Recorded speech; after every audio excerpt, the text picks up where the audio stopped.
ओम श्री परमात्मने नमः।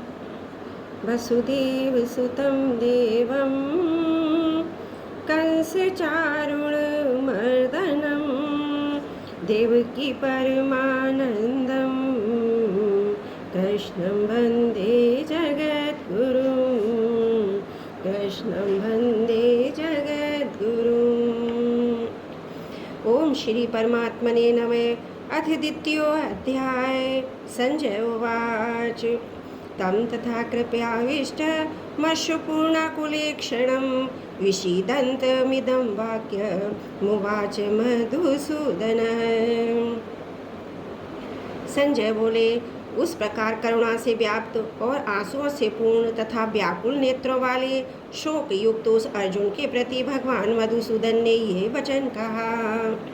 श्री भगवान उवाच कुतस्वाकर्षलमिदं विस्मय समुपस्थितम् अनार्यजुष्टमस्वर्गं मकीर्तिकर्म अर्जुन। श्री भगवान बोले, हे अर्जुन, तुझे इस असमय में यह मोह किस हेतु से प्राप्त हुआ? क्योंकि ना तो यह श्रेष्ठ पुरुषों द्वारा आचरित है, न स्वर्ग को देने वाला है और न कीर्ति को करने वाला ही है।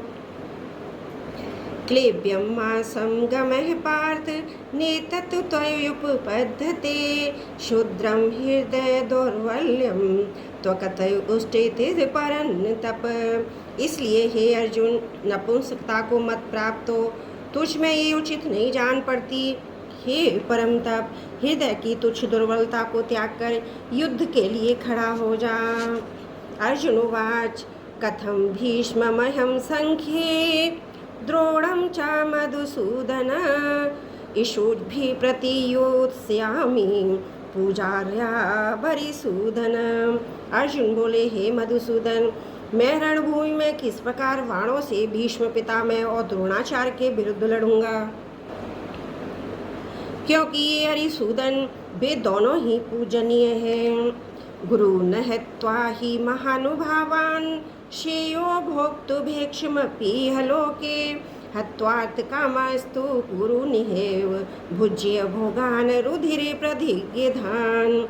इसलिए इन महानुभाव गुरुजनों को न मारकर मैं इस लोक में भिक्षा का अंत भी खाना और कल्याणकारक समझता हूँ, क्योंकि गुरुजनों को मारकर भी इस लोक में रुधिर से सनी हुई अर्थ और कामरूप भोगों को ही भोगूंगा। न चेतद विघ्न कतनुगरी हो यथा जयम यदि वानो जयेषु यानेव हत्वा न जिजीविषामस तेवस्थिता प्रमुखे धृतराष्ट्रा। हम यह भी नहीं जानते कि हमारे लिए युद्ध करना या ना करना, इन दोनों में से कौन सा श्रेष्ठ है, अथवा यह भी नहीं जानते कि उन्हें हम जीतेंगे या हमको वे जीतेंगे। और जिनको मारकर हम जीना भी नहीं चाहते, वे ही हमारे आत्मीय धृतराष्ट्र के पुत्र हमारे मुकाबले में खड़े हैं। कार्पण्य दोषोपहत स्वभाव प्रक्षामि त्वां धर्म समूढ़ चेता यक्षे स्यान निश्चिंतम ब्रूतन में शिष्यस्ते हम साधिमाम त्वां प्रपन्नम। इसलिए कायरता रूप दोष से अपहत हुए स्वाभ भाला तथा धर्म के विषय में मोहित चित्त हुआ मैं आपसे पूछता हूँ कि जो साधन निश्चित कल्याणकारक हो वह मेरे लिए कहिए। क्योंकि मैं आपका शिष्य हूँ, इसलिए आपके शरण हुए मुझको शिक्षा दीजिए। नहीं प्रपश्यामि ममापनुधाद यक्षोकमुक्षोषणमिन्द्रियाणाम् अपाभ्य भूमापस्तन्मृदं राज्यं सुराणामपि चाधिपत्यम। क्योंकि भूमि में निष्कंटक धन धान्य संपन्न राज्य को और देवताओं के स्वामी पने को प्राप्त होकर मैं भी इस उपाय को नहीं देखता हूँ जो मेरी इंद्रियों के सुखाने वाले शोक को दूर कर सके। संजय उवाच एव मुक्ता ऋषिकेशं गुणाकेशः परन्तप न योत्सयति गोविंद मुक्ता तूष्णीं बभूवः। संजय बोले, हे राजन, निंद्रा को जीतने वाले अर्जुन अंतर्यामी श्री कृष्ण महाराज के प्रति इस प्रकार कहकर फिर श्री गोविंद भगवान से युद्ध नहीं करूँगा, यह स्पष्ट कहकर चुप हो गए। तमुवाच ऋषिकेश प्रहसन्निव भारत सैन्योरुभयोर्मध्ये विषीदन्तमिदं वच। हे भरतवंशी धृतराष्ट्र, अंतर्यामी श्री कृष्ण महाराज दोनों सेनाओं के बीच में शोक करते हुए उस अर्जुन को हंसते हुए से वचन बोले। श्री भगवान उवाच अशोच्यानन्म शोचं त्वं प्रज्ञावदांश च विभाषते गताशु नक्ताशु च नानुशोचन्ति पंडिताः। श्री भगवान बोले, हे अर्जुन, तू ना शोक करने योग मनुष्य के लिए शोक करता है और ना पंडितों के से वचनों को कहता है, परंतु जिनके प्राण चले गए हैं उनके लिए और जिनके प्राण नहीं गए हैं उनके लिए भी पंडित जन शोक नहीं करते। न त्वेवाहं जातु नासं न त्वं नेवे जनाधिपः न चैव भविष्यामः सर्वे भयमतः परम। ना तो ऐसा ही है कि मैं किसी काल में नहीं था, तू नहीं था, अथवा ये राजा लोग नहीं थे, और ना ऐसा ही है कि इससे आगे हम सब नहीं रहेंगे। देहिनोऽस्मिन् यथा देहे कौमारं यौवनं जरा तथा देहांतर प्राप्तिर धीरस तत्र न मोहति। जैसे जीवात्मा की इस देह में बालकपन, जवानी और वृद्धावस्था होती है, वैसे ही अन्य शरीर की प्राप्ति होती है, उस विषय में धीर पुरुष मोहित नहीं होता। मात्रा स्पर्शाय तु कौन्तेय शीतोष्ण सुख दुखदा अगमापयनो नित्यास तांस तितिक्षस भारत। हे कुंती पुत्र, सर्दी गर्मी और सुख दुख को देने वाले इंद्रिय विषयों के संयोग तो उत्पत्ति विनाशशील और अनित्य है, इसलिए हे भारत उनको तू सहन कर। यम ही न व्यथयन्त्यते पुरुषं पुरुषर्षभः सम दुख सुखम धीरम सो अमृतत्वात् कल्पते। क्योंकि हे पुरुष श्रेष्ठ, दुख सुख को समान समझने वाले जिस धीर पुरुष को ये इंद्रिय और विषयों के संयोग व्याकुल नहीं करते वह मोक्ष के योग होते हैं। ना सतो विद्धते भावो ना भावो विद्धते सत उपरभिद्रष्टुन्तस त्वनयोस तत्त्वदर्शिवः। असत वस्तु की तो सत्ता नहीं है और सत का अभाव नहीं है, इस प्रकार इन दोनों का ही तत्वज्ञानी पुरुषों द्वारा देखा गया है। अविनाशी तु तद विद्धि येन सर्वमेदं ततं विनाशमवस्यायस्य न कश्चित् कर्तुमर्हति। नाश रहित तो तू उसको जान जिससे यह संपूर्ण जगत दृश्य वर्ग प्राप्त है, उस अविनाशी का विनाश करने में कोई भी समर्थ नहीं है। अंतबंत इमे देहा नित्यस्योक्ता शरीर है अनाशिनो प्रमेयस्य तस्माद् युद्धस्व भारत। इस नाश रहित अप्रमेय नित्य स्वरूप जीवात्मा के ये सब शरीर नाशवान कहे गए हैं, इसलिए हे भरतवंशी अर्जुन तू युद्ध कर। ये एनं वेत्ति हंतारं यश्चैनं मन्यते हतम् उभौ तौ न विजानीतो नायं हन्ति न हन्यते। जो इस आत्मा को मारने वाला समझता है तथा जो इसको मरा मानता है वे दोनों ही नहीं जानते, क्योंकि ये आत्मा वास्तव में ना तो किसी को मारता है ना किसी के द्वारा मारा जाता है। ना जायते व्रियते मा कदाचिन नायं भूत्वा भविता वा न भुवा अजो नित्य शाश्वतोऽहं पुराणो न हन्यते हनमाने शरीरे। ये आत्मा किसी काल में भी ना तो जन्मता है और ना मरता ही है तथा यह उत्पन्न होकर फिर होने वाला ही है, क्योंकि यह जन्मा नित्य सनातन और पुरातन है। शरीर के मारे जाने पर भी यह नहीं मारा जाता। वेदा विनाशेन नित्यं येनमजमव्ययम् कथम सपुरुष पार्थ कम घातयन्ति हन्ति कम। हे प्रथा पुत्र अर्जुन, जो पुरुष इस आत्मा को नाश रहित नित्य अजन्मा अव्यय जानता है वह पुरुष कैसे किसको मरवाता है और कैसे किसको मारता है। वशांसि जीर्णानि यथा विहाय नमामि गृहाति नरोपराणि तथा शरीराणि व्याहे जीर्णा नन्यानि संयाति नवानि देहि। जैसे मनुष्य पुराने वस्त्रों को त्याग कर दूसरे नए वस्त्रों को ग्रहण करता है, वैसे ही जीवात्मा पुराने शरीरों को त्याग कर दूसरे नए शरीरों को प्राप्त होता है। नैनम छिदन्ति शस्त्राणि नैनम दहति पावकः ना चैनम क्लयेदन्त्यापो ना शोषयति मारुतः। इस आत्मा को शस्त्र नहीं काट सकते, इसको आग नहीं जला सकती, इसको जल नहीं गला सकता और वायु नहीं सुखा सकती। अच्छिधोद्यमधायोयो मकलोधोषोष्य एव च नित्य सर्वगत स्थाणु रचलोऽयं सनातनः। क्योंकि ये आत्मा अक्षित है, ये आत्मा अधाद्य है, अक्लेद्य और निस्संदेह अशोष्य है तथा ये आत्मा नित्य सर्वव्यापी अचल स्थिर रहने वाला और सनातन है। अव्यक्तोऽमचिन्तयोऽयमविकार्योऽयमुच्यते तस्मादेवं विदित्वैनं नानुशोचति मरेहसि। ये आत्मा अव्यक्त है, ये आत्मा अचिंत्य है, यह आत्मा विकार रहित कहा जाता है, जिससे हे अर्जुन इस आत्मा को पर्युक्त प्रकार से जानकर तू शोक करने को योग्य नहीं है, अर्थात तुझे शोक करना उचित नहीं है। अथ चैनम नित्य जातम नित्यं वा मनयसे अमृतं तथापि त्वं महाबाहो नैवं शोचति मर्यसि। किंतु यदि तू इस आत्मा को सदा जन्मे वाला सदा मरने वाला मानता है तो भी हे महाबाहो तू इस प्रकार शोक करने को योग्य नहीं है। जातस्य हि ध्रुवो मत्युर्ध्रुवं जन्मतस्य च तस्मादपरिहार्तार्थे न त्वं शोचति मर्यसि।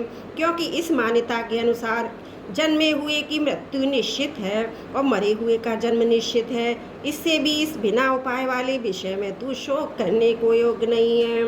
अव्यक्तादीनि भूतानि व्यक्तमध्यानि भारत अव्यक्त निधनान्यैव तत्र का परिदेवना। हे अर्जुन, संपूर्ण प्राणी जन्म से पहले अप्रकट थे और मरने के बाद भी अप्रकट हो जाने वाले हैं, केवल बीच में ही प्रकट है। फिर ऐसी स्थिति में क्या शोक करना।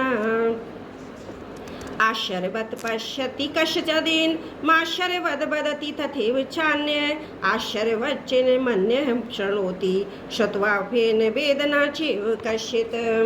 कोई एक महापुरुष ही इस आत्मा को आश्चर्य की भांति देखता है, वैसे ही दूसरा कोई महापुरुष इस तत्व का आश्चर्य की भांति वर्णन करता है तथा दूसरा कोई अधिकारी पुरुष ही इसे आश्चर्य की भांति सुनता है और कोई कोई तो सुनकर भी इसको नहीं जानता।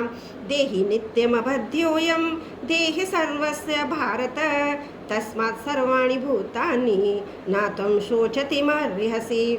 हे अर्जुन, ये आत्मा सबके शरीर में सदा ही अबद्ध है, इस कारण संपूर्ण प्राणियों के लिए तू शोक करने के योग्य नहीं है। स्वधर्मपि चावेक्ष न विकम्पति मर्यसि धर्म्याधियुद्धाश्चेयोन्यत् क्षत्रियस्य न विद्यते। तथा अपने धर्म को देखकर भी तू भय करने योग्य नहीं, अर्थात तुझे भय नहीं करना चाहिए, क्योंकि क्षत्रिय के लिए धर्मयुक्त युद्ध से बढ़कर दूसरा कोई कल्याणकारी कर्तव्य नहीं है। अद्रक्ष्या चोपन्नम स्वर्गद्वारमवावृतं सुखिनः क्षत्रियाः पार्थ लभन्ते युद्धमिदर्शम। हे पार्थ, अपने आप प्राप्त हुए और खुले हुए स्वर्ग के द्वार पर इस प्रकार के युद्ध को भाग्यवान क्षत्रिय लोग ही पाते हैं। अथ चेत्त्वमिमं धर्मं संग्राम न करिष्यसि तथा स्वधर्मं कीर्तिं च हित्वा पापमवास्यसि। किंतु यदि तू इस धर्मयुक्त युद्ध को नहीं करेगा तो स्वधर्म और कीर्ति को खोकर पाप को प्राप्त होगा।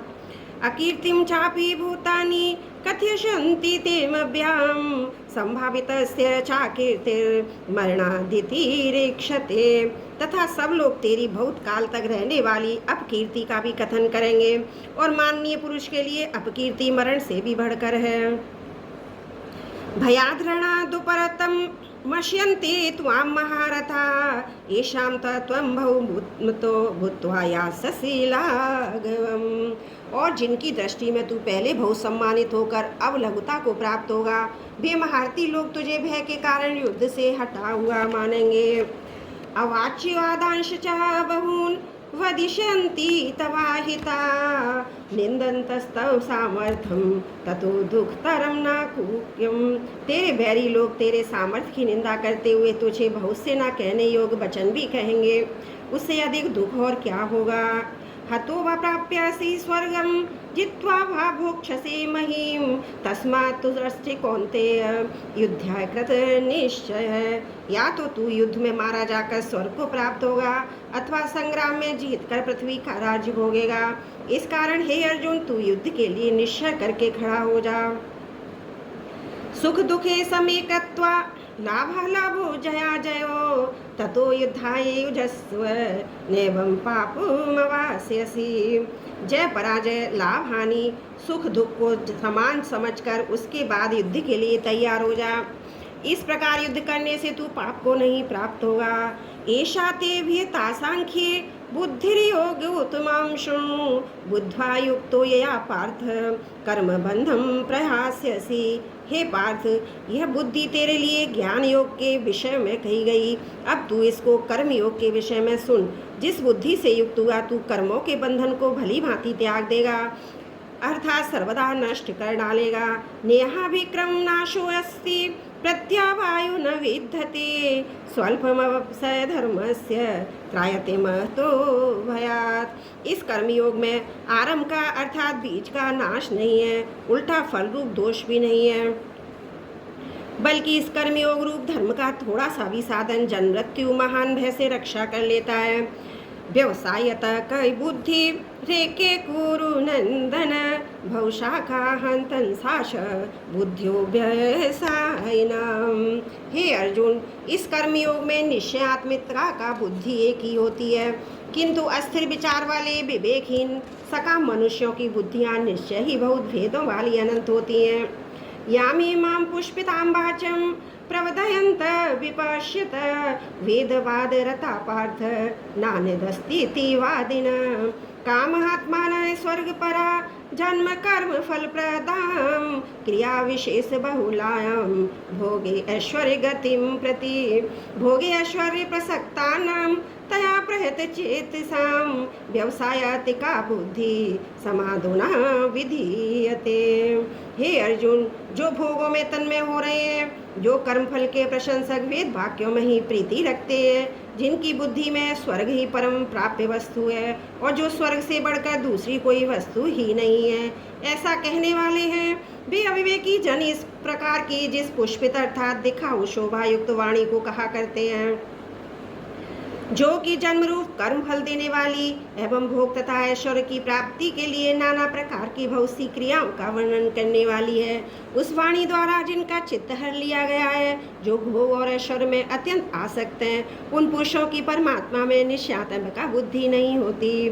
त्रिगुण विषय वेदा निस्त्रिगुणयो भवार्जुन निर्धंधो नित्य सत्वस्थो निर्योग क्षेमुआत्वान। हे अर्जुन, वेद उपर्युक्त प्रकार से तीनों गुणों के कार्य रूप समस्त भोगों एवं उनके साधनों का प्रतिपादन करने वाले हैं, इसलिए तू उन भोगों एवं उनके साधनों में आसक्तिहीन हर्ष शोक आदि द्वंद्वों से रहित नित्य वस्तु परमात्मा में स्थित योग क्षेम को ना चाहने वाला और स्वाधीन अंतकरण वाला हो।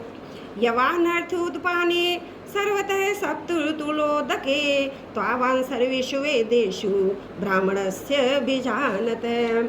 सब ओर से परिपूर्ण जलाशय के प्राप्त हो जाने पर छोटे जलाशय में मनुष्य का जितना प्रयोजन रहता है, ब्रह्म को तत्व से जानने वाले ब्राह्मण का समस्त वेदों में उतना ही प्रयोजन रह जाता है।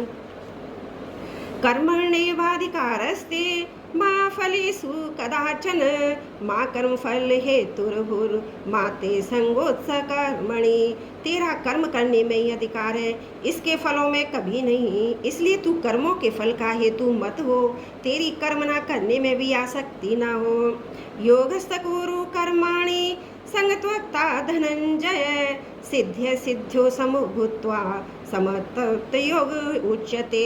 हे धनंजय, तू आसक्ति को त्याग कर तथा सिद्धि और सिद्धि में समान बुद्धि वाला होकर योग में स्थित हुआ कर्तव्य कर्मों को कर, समत्व ही योग कहलाता है। दूरेण हावरम कर्म बुद्धि योगाद धनंजय बुद्धो शरणमनिविच्छ कृपणा फल हेतु वह।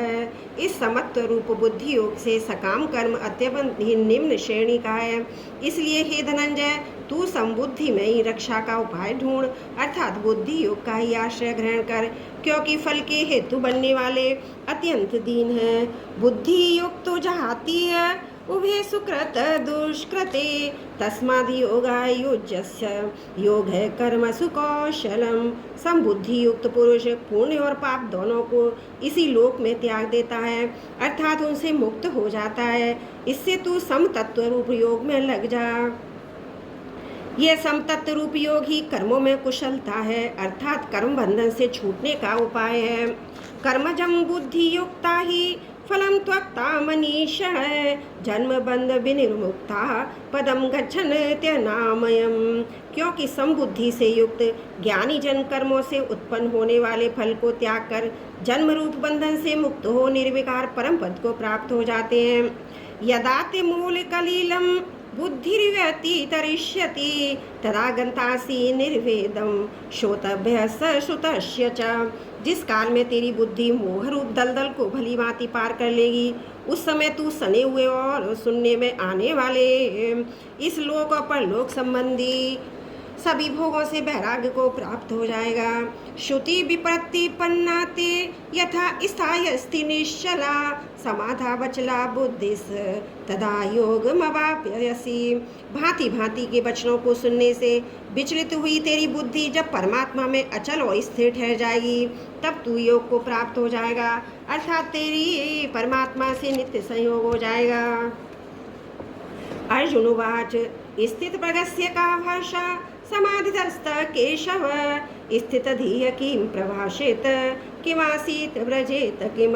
अर्जुन बोले, हे केशव, समाधि में स्थित परमात्मा को प्राप्त हुए स्थिर बुद्धि पुरुष का क्या लक्षण है? वह स्थिर बुद्धि पुरुष कैसे बोलता है, कैसे बैठता है और कैसे चलता है? श्री भगवान उवाच प्रजहाति यदा कामान सर्वान् पार्थ मनोगतान् आत्मन्येवात्मना तुष्ट स्थित प्रज्ञस तदोक्षते। श्री भगवान बोले, हे अर्जुन, जिस काल में ये पुरुष मन में स्थित संपूर्ण कामनाओं को भली भांति त्याग देता है और आत्मा से आत्मा में संतुष्ट रहता है, उस काल में ये स्थित प्रज्ञ कहा जाता है। दुखेषु दोग्नि मना सुखेषु विगत स्पृह भीतराग भय क्रोध स्थित धीर मुनिरुच्यते। दुखों की प्राप्ति होने पर जिसके मन में उद्वेग नहीं होता, सुखों की प्राप्ति में जो सर्वदा निष्प्रह है तथा जिसके राग भय और क्रोध नष्ट हो गए हैं, ऐसा मुनि स्थिर बुद्धि कहा जाता है। यह सर्वत्रानविस्नेयस तत तत प्राप्य शुभाशुभम नाभिनंदति न तेष्टि तस्य प्रज्ञा प्रतिष्ठिता। जो पुरुष सर्वत्र स्नेह रहित हुआ, उस शुभ या अशुभ वस्तु को प्राप्त होकर ना प्रसन्न होता है, ना द्वेष करता है, उसकी बुद्धि स्थिर है। यदा संहरते चायम कुर्मायुंगानीव सर्वश इंद्रियार्थाभ्यस तस्य प्रज्ञा प्रतिष्ठिता। और कछुआ सब ओर से अपने अंगों को जैसे समेट लेता है, वैसे ही जब यह पुरुष इंद्रियों के विषयों से इंद्रियों को सब प्रकार से हटा लेता है, तब उसकी बुद्धि स्थिर, ऐसा समझना चाहिए। विषया विनिवर्तन्ते निहारास्य देहिना रसब्रजम रसोप्यवस्य परम दृष्टवा निवर्तते। इंद्रियों के द्वारा विषयों को ग्रहण न करने वाले पुरुष के भी केवल विषय तो निवृत्त हो जाते हैं, परंतु उनमें रहने वाली आसक्ति निवृत्त नहीं होती। इस स्थित प्रज्ञ पुरुष की तो आसक्ति भी परमात्मा का साक्षात्कार करके निवृत्त हो जाती है। यत तो ह्यापि कौन्तेय पुरुषस्य विपश्यतः इंद्रियाणि प्रमाथीनि हरन्ति प्रसवम मन। हे अर्जुन, आसक्ति का नाश न होने के कारण ये प्रमथन स्वावला वाली इंद्रियां यत्न करते हुए बुद्धिमान पुरुष के मन को भी बलात् हर लेती हैं। तानि सर्वाणि संयम युक्त आसीत मत्पर वशे यस्न्द्रियाणि तस्य प्रज्ञा प्रतिष्ठिता। इसलिए साधक को चाहिए कि वह उन संपूर्ण इंद्रियों को वश में करके समाहित चित हुआ मेरे परायण होकर ध्यान में बैठे, क्योंकि जिस पुरुष की इंद्रियां वश में होती हैं उसी की बुद्धि स्थिर हो जाती है। ध्यातो विषयानुपुंसः संगस तेजुस जायते संगा सज्जायते काम कामद क्रोधाभिजायते। विषयों का चिंतन करने वाले पुरुष की उन विषय में आसक्ति हो जाती है, आसक्ति से उन विषयों की कामना उत्पन्न होती है और कामना में विघ्न पड़ने से क्रोध उत्पन्न होता है। क्रोधाद् भवति सम्मोहः सम्मोहात् स्मृति विवरम स्मृतिवर्षात् बुद्धिनाशो बुद्धिनाशात् प्रणश्यति। क्रोध से उत्पन्न मूढ़ भाव उत्पन्न हो जाता है। मूढ़ भाव से स्मृति में भ्रम हो जाता है। स्मृति में भ्रम हो जाने से बुद्धि अर्थात ज्ञान शक्ति का नाश हो जाता है और बुद्धि का नाश हो जाने से ये पुरुष अपनी स्थिति से गिर जाता है। राग द्वेष वियुक्तेषु तु विषयान् इंद्रियेषु चरन् आत्मवशेर विधि आत्मा प्रसादमधिगच्छति।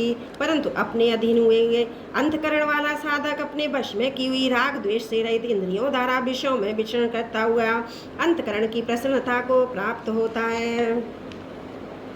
प्रसादे सर्व दुखानां हानिरस्योपजायते प्रसन्न चेतसो ह्यासु बुद्धि पर्यवतिष्ठते। अंतकरण की प्रसन्नता होने पर उसके संपूर्ण दुखों का अभाव हो जाता है और प्रसन्न चित्त वाले कर्मियों की बुद्धि शीघ्र ही सब ओर से हटकर एक परमात्मा में ही भली भांति स्थिर हो जाती है। नास्ति बुद्धिरयुक्तस्य न चायुक्तस्य भावना न चाभावयत् शांति प्रशांतस्य कुतः सुखम। न जीते हुए मन और इंद्रियों वाले पुरुष में निश्चयात्मिका बुद्धि नहीं होती और उस अयुक्त मनुष्य के अंतकरण में भावना भी नहीं होती तथा भावनाहीन मनुष्य को शांति नहीं मिलती और शांति रहित मनुष्य को सुख कैसे मिल सकता है। इंद्रियाणाम ही चरताम यन्मनोनुबधीयते तदसहरति प्रज्ञां वायुर्नावमिभावसि। क्योंकि जैसे जल में चलने वाली नाव को वायु हर लेती है वैसी विषयों में विचरती हुई इंद्रियों में से मन जिस इंद्रिय के साथ रहता है वह एक ही इंद्रिय इस अयुक्त पुरुष की बुद्धि को हर लेती है। तस्माद्यस्य महाबाहो निगृहीतानि सर्वश इंद्रियार्थाभ्यस तस्य प्रज्ञा प्रतिष्ठता। इसलिए ये महाबाहो जिस पुरुष की इंद्रियों के विषयों में से सब प्रकार निग्रह की हुई है उसी की बुद्धि स्थिर है। या निशा सर्वभूतानां तस्यां जागृति संयमी यस्यां जागृति भूतानि सा निशा पश्यतो मुने। संपूर्ण प्राणियों के लिए जो रात्रि के समान है उस नित्य ज्ञान स्वरूप परमानंद की प्राप्ति में स्थित प्रज्ञ योगी जानता है और जिस नाशवान सांसारिक सुख की प्राप्ति में सब प्राणी जानते हैं। परमात्मा के तत्व को जानने वाले मुनि के लिए रात्रि के समान है। आपूर्णमाण मचल प्रतिष्ठम समुद्रमावय प्रविशन्ति यदत तदत कामायम प्रविशन्ति सर्वे सशांति मापनोति न काम कामी। जैसे नाना नदियों के जल सब ओर से परिपूर्ण अचल प्रतिष्ठा वाले समुद्र में उसको विचलित ना करते हुए समा जाते हैं वैसे ही सब भोग जिस स्थित प्रज्ञ पुरुष में किसी प्रकार का विकार उत्पन्न किए बिना ही समा जाते हैं वही पुरुष परम शांति को प्राप्त होता है। भोगों को चाहने वाला नहीं। विहाय कामानीय सर्वान पुमांश चरित निष्प्रह निर्ममो निरहंकार सशांति मधिगच्छति। जो पुरुष संपूर्ण कामनाओं को त्याग कर ममता रहित अहंकार रहित और इस प्रयाह रहित हुआ विचरता है वही शांति को प्राप्त होता है अर्थात वही शांति को प्राप्त है। एषा ब्राह्मी स्थिति पार्थ नैनम प्राप्य विमोहति स्तोत्वसमंत कालोपि ब्रह्म निर्वाणम रक्षति। हे अर्जुन ये ब्रह्म को प्राप्त हुई पुरुष की स्थिति है। इसको प्राप्त होकर योगी कभी मोहित नहीं होता। अंत काल में भी उस ब्रह्मी स्थिति में स्थित होकर ब्रह्मानंद को प्राप्त हो जाता है। ओम तत्सदति श्रीमद्भगवद्गीता सुपनिषत्सु ब्रह्म विद्यायां योग शास्त्रे श्री कृष्ण अर्जुन संवादे सांख्य योगो नाम द्वितीयो अध्याय समाप्त। नारायण नारायण। हे प्रभु मैं आपको कभी ना भूलूं। त्रुटियों के लिए क्षमा चाहती हूँ। वसुदेव सुतम देवम कंस चारुण मर्दनम देवकी परमानंदम कृष्णं वंदे जगद्गुरुं कृष्णं वंदे जगद्गुरुं। त्रुटियों के लिए क्षमा प्रार्थी हूँ।